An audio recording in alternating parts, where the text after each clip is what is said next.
الفيلا دي؟ حلوة قوي. تمام، هبعت على الجروب. لا بلاش والنبي على الجروب. انت عارفة سيف من ساعة ما رجع من العمرة وبقى غريب. انا حتى لما بقول له تعالى نخرج ولا نسهر الاقيه قافش كده، فمش عارفة يعني هيوافق على السفر ولا لا. مش عارفة ايه اللي حصل له، بقى واحد تاني. ايه للدرجه دي؟ حتى في السفر؟ طب ما احنا طول عمرنا بنسافر مع بعض، ايه بقى الجديد؟ مش فاهمه. انا نفسي اعرف ايه الجديد. طب بقولك، انا هظبط انا مع سليم وانتي اعملي نفسك ما تعرفيش اي حاجه عن الموضوع ده خالص، ايه رايك؟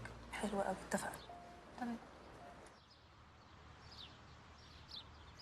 هاي يا مراد، ازيك؟ ايه يا مريوم عامله ايه؟ الحمد لله كله تمام، انت اخبارك ايه؟ بص بقى، انا بظبط حجز الساحل الويكند اللي جاي. طيب حلو قوي، ما بعتيش على الجروب ليه زي كل مره؟ لا يا عم كده اسهل، انا بس بكلمك ااكد عليك. ماشي. طب بليز بس ممكن تاكدي ان الفيلا كبيره يعني كده وفيها اوضه زياده عشان هاني هتيجي معانا. ايه ده؟ بجد؟ اخيرا؟